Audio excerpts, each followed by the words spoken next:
SJC-11806, John Doe, Sex Offender Registry Board number 7083, v. Sex Offender Registry Board.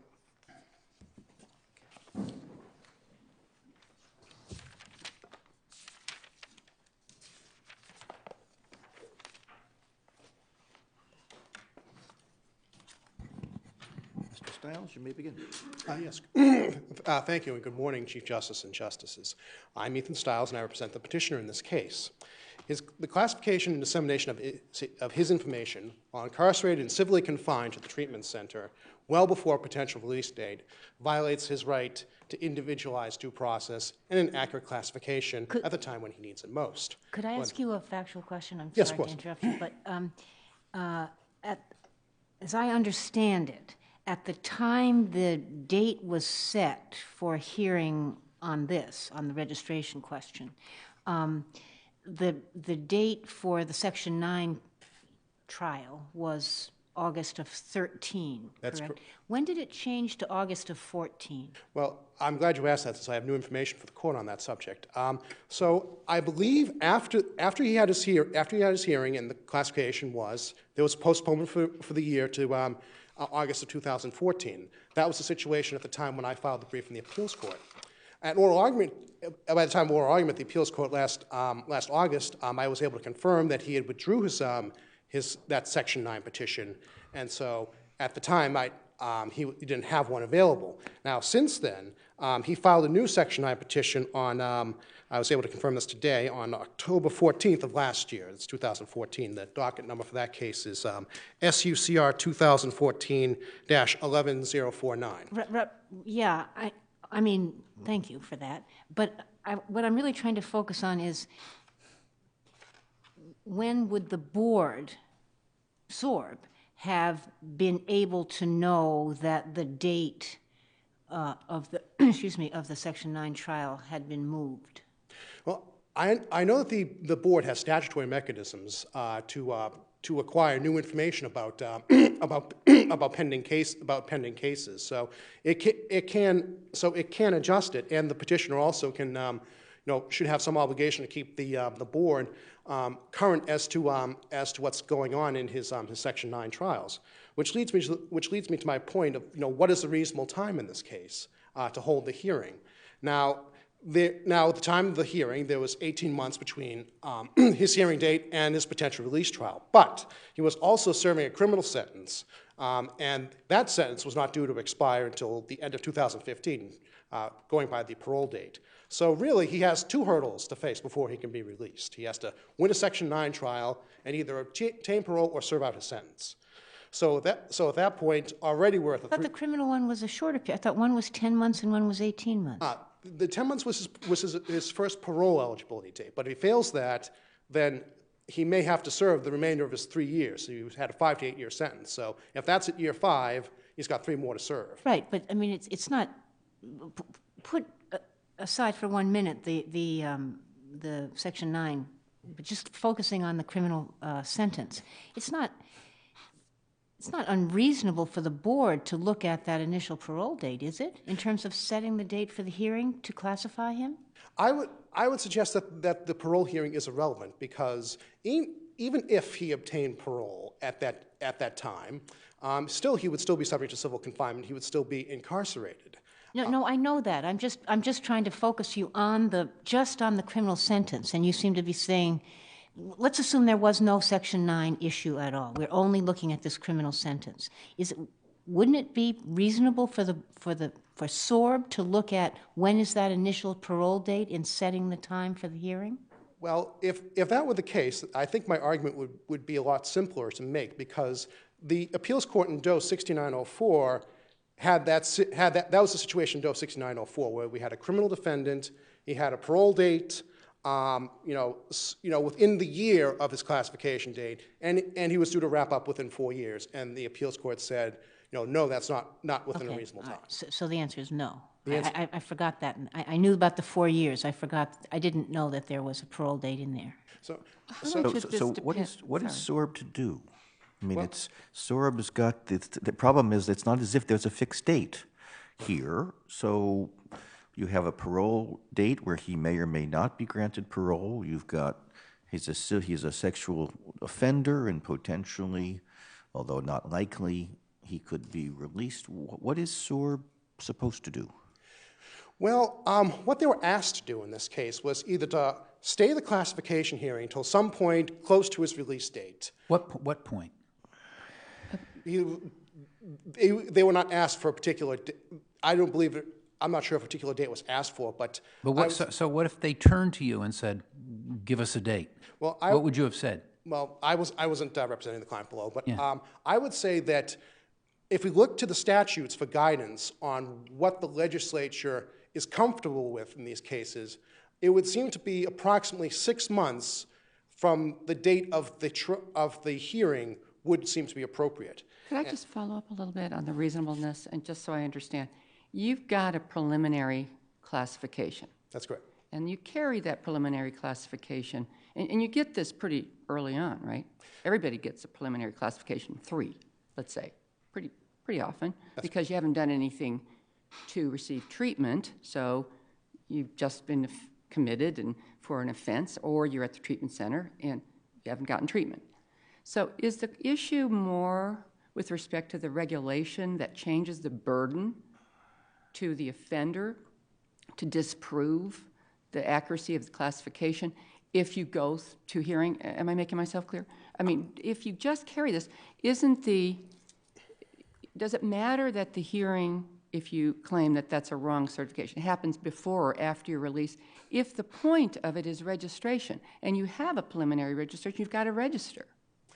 Yes, but the more important issue to the petitioner is the dissemination of his information. Yes, he has to register, but he's at the treatment center, so we know where he is. So then what you want is something before he is released, but not too far before, because then it's not current. That's correct. All right. And you're saying at least 6 months. at least 6 months, and why I look to that figure is because if you look to the statutes for guidance, we have the SORB statute that says that an individual that the classification hearing process should begin no sooner than 6 days from his earliest release date, and should be finally classified within 10 days of his release date. So that's one example. It would seem to suggest that the legislature, obviously wants these people to have a classification before they're released, and when it talks about days, it doesn't talk about months or years. So I think It also speaks in terms of current information. yes, and this course emphasized time and again from I think Roe in 1997 to at least so of 2013 that it's in everyone's best interest, the public, the offender, that we work from the most current information feasible, and the time is no more important when he's being first released into society after a long incarceration or civil commitment, or both, as in this case. But on the other side, though, I mean, the board has got some need for certainty. I mean, in other words, this cannot be a completely moving target, because they've got to have a hearing officer, they've got to gather the evidence, all that stuff. So are you saying once the 6 months date is there, should that govern even if the civil commitment trial, I'm talking now about that, gets put off? Is that okay? Well, also the petitioner asked if we're going to.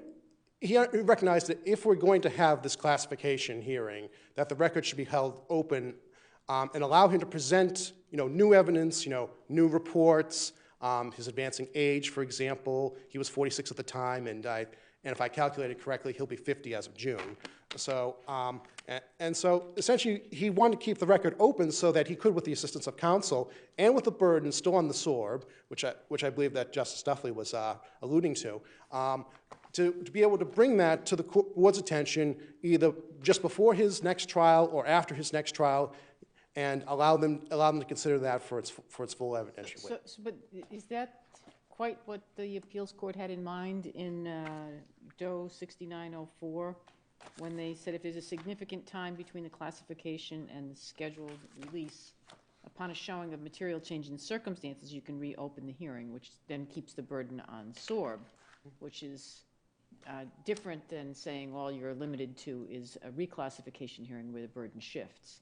But what you're saying is, no, you should just leave open the hearing even though there's not really a showing of any material change in circumstances, or that there's that long a period of time between classification and the scheduled release. Well, to begin with, I don't believe the appeals court in 6904 did reach that question. Wasn't that a footnote suggestion? If I remember correctly, they said that there was something along the lines of, we see no, I cannot recall exactly what they said, but I think they said, we see no impediment to having the classification hearing while he's still in prison. But they obviously said that situation was not sufficiently covered. But to go to your other point about changing in circumstances, if according in the reclassification regulation, Justice, he is now my brother said something different. But if you look at that regulation, it says he has to show that he is that he is offense-free 5 years from incarceration, or might as well not even bother. And so at that point, if he is going to, now in this situation, he's just filed his new petition, he'll probably have his trial date in 2017, sometime of that, assuming that it proceeds on the usual course according to the experiences cited in the materials accompanying the brief. At that point, there'll be another 5 years before he can challenge that classification hearing that was that decision that was made in 2012. So essentially, he has 10 years before he's going to be able to effectively classify that classification. And even then, that's still an issue because classification is not the same as leaving the record open. That though, in his case, if that done was 2012, and you say his hearing isn't going to be until 2017, he can move right then, can't he? Well, that's a point of contention between myself and my brother.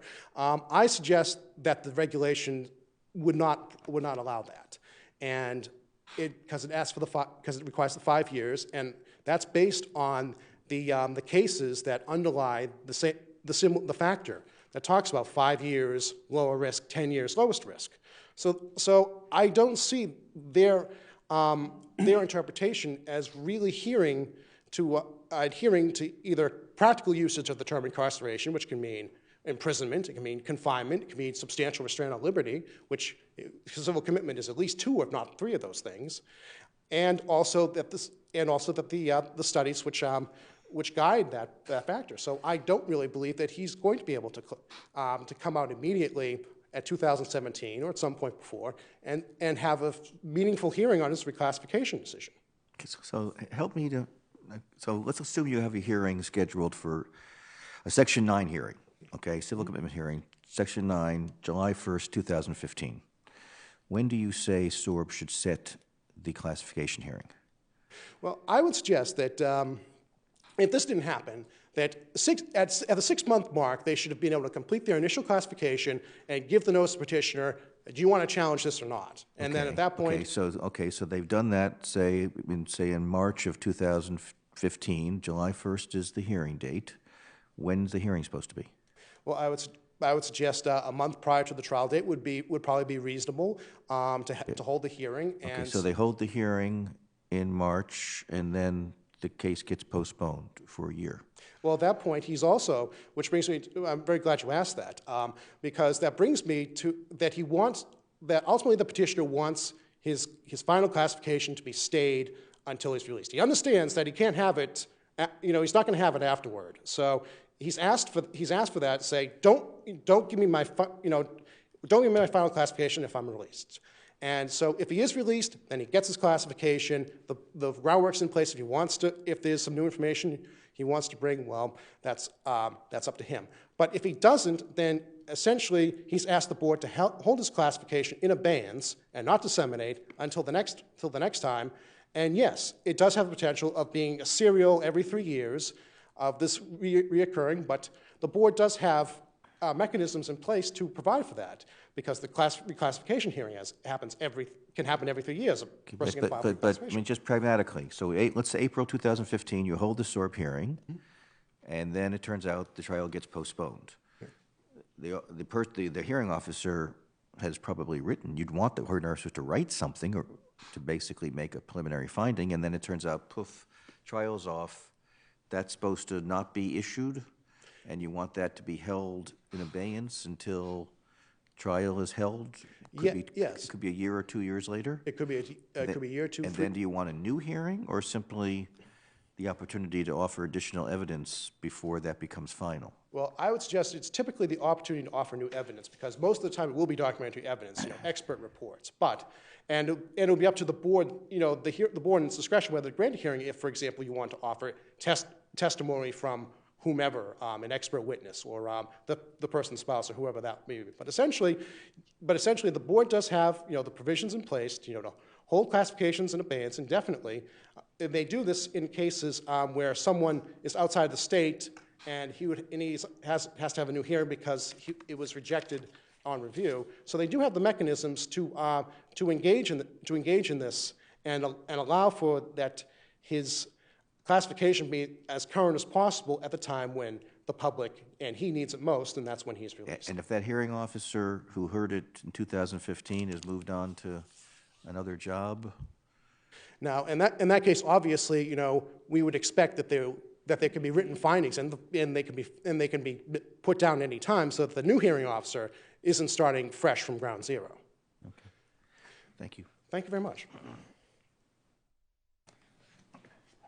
If it pleases the court, David Chennai for the board. Basically, the board's position is that they've acted reasonably and they've evolved based on the appeals court decisions about when to classify both incarcerated and those being held at the treatment center, what would be a reasonable time to classify those individuals. And what is that reasonable time? Well, right now the appeals court has said, in the most recent one was Doe 15773 said 11 months was reasonable for an incarcerated sex offender. But wasn't it looking at the prison sentence? Yeah, but what it said was, that case said the prison sentence is the most important part, because although the individual is both civilly committed, he did have the prison sentence. And they said basically the civil commitment wasn't an issue. And that's really the strength of the board's position today, is the fact that... So you just ignore the civil commitment, is that we right? We do, because there's a fluidity to the release process. It's so theoretical, that fluidity, Actually, though. it's not. And that's what's interesting about the whole thing. We initially thought it was, and if you look at early decisions by the board, it was always around the release date or the discharge trial date. That changed when we discovered that there are other avenues that an individual can be released, which is not theoretical. Well, I understand it's not theoretical in that they exist. They don't happen. They do happen, and I've had a long discussion with Mary Murray, who's the Deputy Commissioner for the Department of Corrections, who handles all the MTC cases, and what she says is, if a cab review comes back and it says that he's no longer sexually dangerous, they will immediately expedite a petition to the court, regardless of whether there's a discharge trial scheduled. Well, I understand and in that process... Is there any evidence of numbers? She didn't give me numbers, she just told me the process. She says that in the end, if the qualified examiners say that he's no longer sexually dangerous and the Commonwealth cannot go forward, that the case will be resolved without trial and the whole process would take approximately 4.5 to 5 months, regardless of whether there was a discharge trial scheduled or not.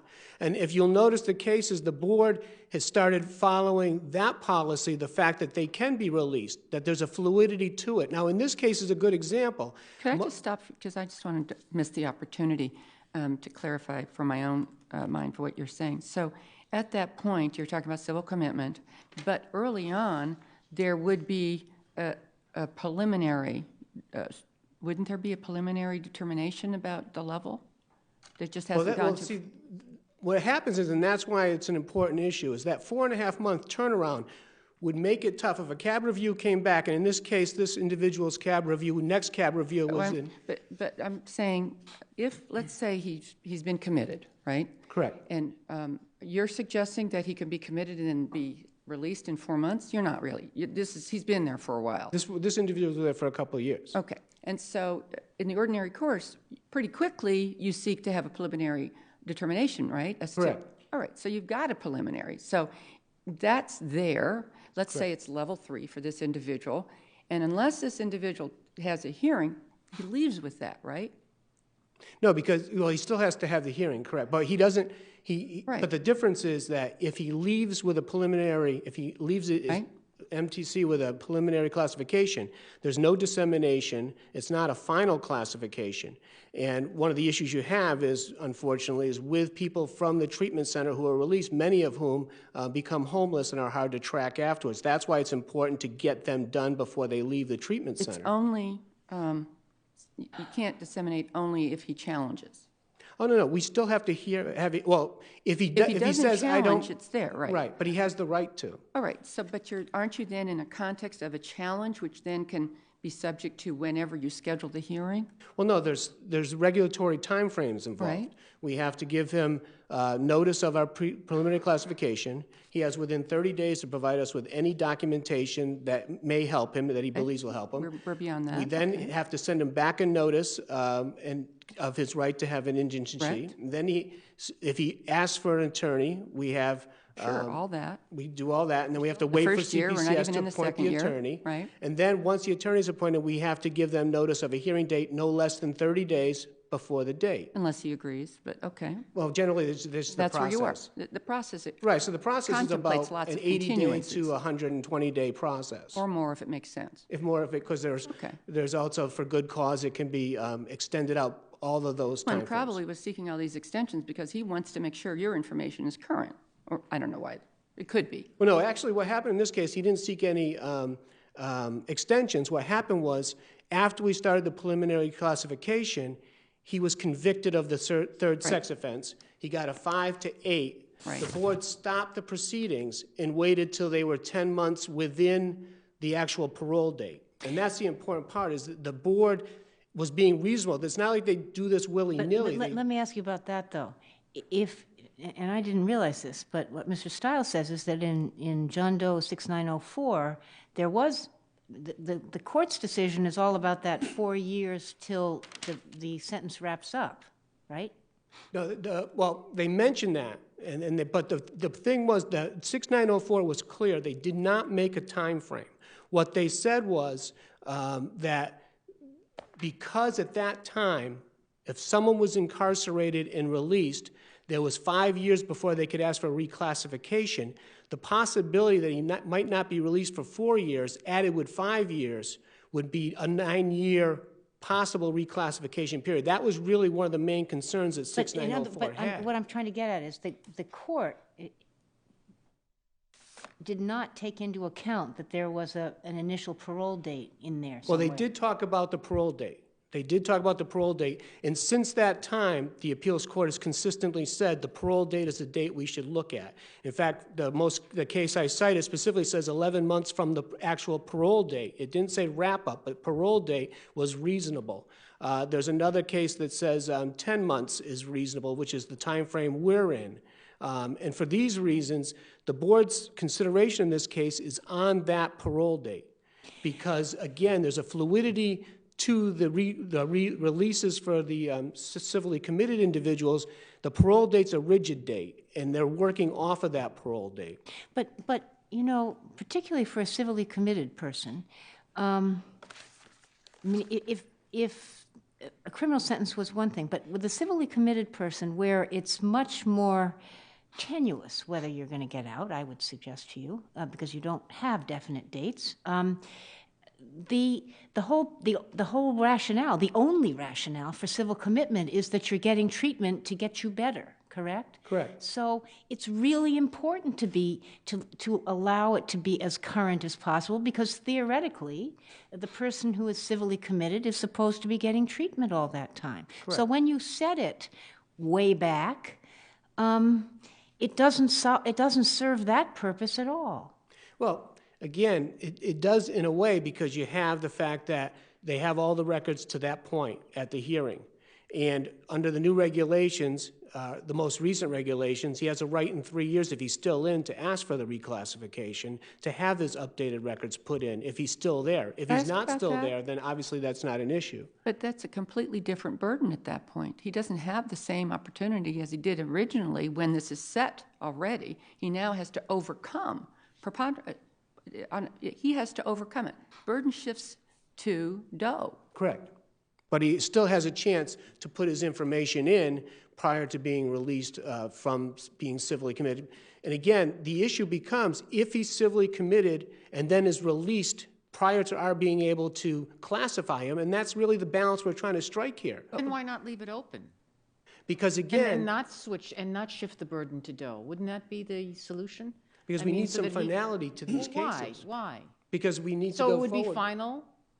Because again, if he's released prior to us making the final classification, Well, I mean, what does final mean? I mean, is there not the possibility of some ability to do what the appeals court suggested, which is to, upon some showing of material change in circumstances, to reopen the hearing and not shift the burden to Doe? well, again, I think you are shifting the burden, even under those circumstances. Well, only to the burden is on him. Only the To just say that threshold. there's a material change of Right, circumstances. which is basically a reclassification. Well, not necessarily. Well, but it is the same standard that's being used. Well, maybe that's the wrong standard then. Okay, well, I'm just saying that that's. Maybe that's not the solution, but something along those lines. Why can't there be an opportunity to reopen the hearing as opposed to have a reclassification? I think it just goes more towards the need for the agency to have some kind of finality. But the need for the offender to have some currency in the classification, in the information, so that the classification is accurate. Correct, and that's why now they have a right, even if they're incarcerated, to have a reclassification But within that's 3 years. reclassification. It's not the same thing. I think we're apples and oranges here. No, but I who has the understand. burden matters. Well, it does matter, but again, once he's been classified, I think the burden does change to him. Well, that's Again, the question. and again, in this case, you're looking at an individual who had a very spotty sex offender treatment record and was credited for the fact that he was in sex offender treatment. But if you look at his treatment record for the 5 years, he wasn't making very much progress. The other thing you have to keep in mind, too, is an individual can be released from MTC without doing sex offender treatment. Right. All he has to do is show that he no longer suffers from a personality disorder or mental abnormality. Well, of the two choices, which is the least burdensome to the board? Either holding the decision in abeyance until he is reasonably likely now to get out, or to reopen the classification hearing. I would think that it would be. I wouldn't even know. I mean, I would have to. 6 of one and a half dozen of another? Right. I would think the abeyance would probably be procedurally the easiest. I guess it would depend on having proper notice. I guess if it was designed so that if he was released prematurely, that classification would automatically go into effect. I don't think that would be a problem. I think that's the issue is these are individuals who have been declared to be sexually dangerous people. Getting them into the public prematurely runs big risks. And we need to have a system in place where we're guaranteed that they are classified before they leave the treatment center. Right, and fair enough. It's just how you get there. How you get there. And that's why you're here and I'm over here. But again, as for the incarceration issue, the court and the appeals court has said 10 months and 11 months are reasonable. The board has tried to work around that, and this is a perfect example of what they've been doing. They waited till they were within 10 months of his parole date to begin the classification procedures. If there's no other questions, Great, Thank you, counsel. thank you very And we'll much. take our morning break.